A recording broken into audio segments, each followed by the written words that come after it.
Hello, നമസ്കാരം. ഇന്ന് നമുക്ക് വഴുതനങ്ങ വെച്ചിട്ട് ഒരു മസാല കറി ഉണ്ടാക്കുന്നത് എങ്ങനെയെന്ന് നോക്കാം. ആദ്യം വഴുതനങ്ങ ഒന്ന് നന്നായി കഴുകിയതിന് ശേഷം അത് നെടുകെ രണ്ടായി പിളർന്നിട്ട് കുറച്ച് നേരം ഉപ്പ് വെള്ളത്തിൽ ഇട്ട് വെച്ചേക്കണം. ആദ്യം നമുക്ക് വഴുതനങ്ങ ഒന്ന് ഫ്രൈ ചെയ്തെടുക്കണം. അതിന് വേണ്ടിയിട്ട് ഒരു പാൻ വെച്ച് ചൂടാകുമ്പോൾ കുറച്ച് എണ്ണ ഒഴിക്കുക. വഴുതനങ്ങ നമ്മൾ മുഴുവനെ എടുത്തിട്ട് ഇതുപോലെ വേണം അത് കട്ട് ചെയ്ത് എടുക്കുവാൻ.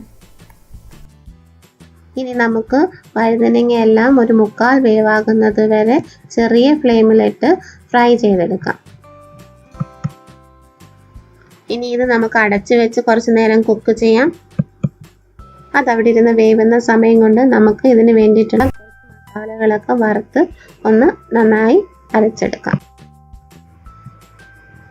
ആദ്യം 1 ടേബിൾ സ്പൂൺ മല്ലി, അതിനുശേഷം 1 ടീസ്പൂൺ ജീരകം ഒന്ന് നന്നായിട്ട് വറുത്തെടുക്കണം. ഇപ്പോൾ നിങ്ങളുടെ കയ്യിൽ ഇതിൻ്റെയൊക്കെ പൊടിയാണ് ഉള്ളതെങ്കിൽ ലാസ്റ്റ് ചേർത്താൽ മതിയാകും. ഈ മല്ലിയും ജീരകവും ഒന്ന് ചെറുതായിട്ട് മൂത്ത് തുടങ്ങുമ്പോൾ 1 ടേബിൾ സ്പൂൺ പച്ച കപ്പലണ്ടി അതൊന്ന് ചെറുതായിട്ട് വറുത്തതിന് ശേഷം 1 ടേബിൾ സ്പൂൺ ചെറിയ തേങ്ങ കൂടി ഇട്ട് കൊടുക്കുക. അതിനുശേഷം കുറച്ച് വെളുത്ത എള്ളും കുറച്ച് കുരുമുളകും കൂടി ഇട്ട് നന്നായി ഇതിൻ്റെ പച്ചമണം മാറുന്നത് വരെ റോസ്റ്റ് ചെയ്യുക. അതിനുശേഷം ഇതൊന്ന് ചെറുതായിട്ട് തണുത്ത് കഴിയുമ്പോൾ നല്ല പേസ്റ്റ് പോലെ അരച്ച് നമുക്കിത് മാറ്റി വയ്ക്കാം. ഇടയ്ക്ക് നമുക്ക് വഴുതനങ്ങ എല്ലാ വശവും ഒന്ന് തിരിച്ചിട്ട് നന്നായി ഒന്ന് ഫ്രൈ ചെയ്തെടുക്കണം.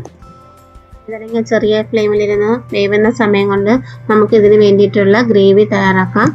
അതിനായിട്ട് നമുക്കൊരു പാൻ വെച്ച് ചൂടാക്കാം. പാൻ ചൂടായി കഴിയുമ്പോൾ ഏകദേശം 1 ടേബിൾ സ്പൂണോളം എണ്ണ ഒഴിക്കുക. എണ്ണ ചൂടായി കഴിയുമ്പോൾ കുറച്ച് കടുകിട്ട് ഒന്ന് പൊട്ടിക്കുക. അതിനുശേഷം 2-3 പച്ചമുളകും കുറച്ച് കറിവേപ്പിലയും ഇട്ട് ഒന്ന് ചെറുതായിട്ട് മൂപ്പിക്കുക.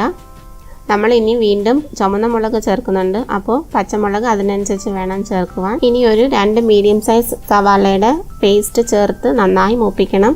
സവാള ഒരു ഏകദേശം ബ്രൗൺ കളർ ആകുമ്പോഴത്തേക്കും കുറച്ച് മഞ്ഞൾപ്പൊടി ഉപ്പും ചേർത്ത് നന്നായി ഇളക്കണം.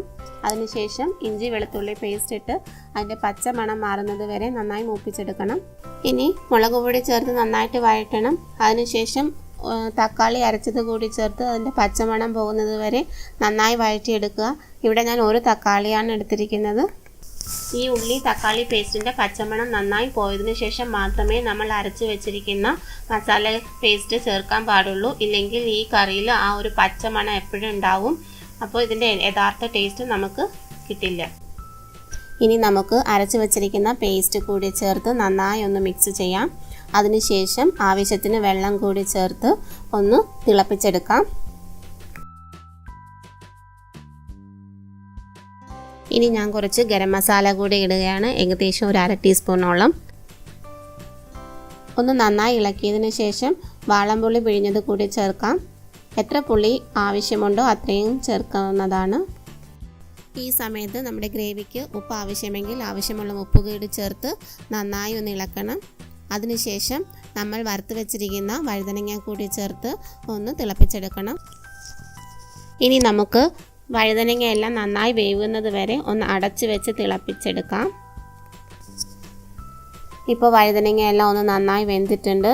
ഇനി നമുക്ക് മല്ലിയില കൂടി ഇട്ടിട്ട് ഇത് സെർവ് ചെയ്യാവുന്നതാണ്. അപ്പോൾ നമ്മളുടെ ബ്രിഞ്ചാൽ മസാല കറി ഇവിടെ റെഡിയായി കഴിഞ്ഞു.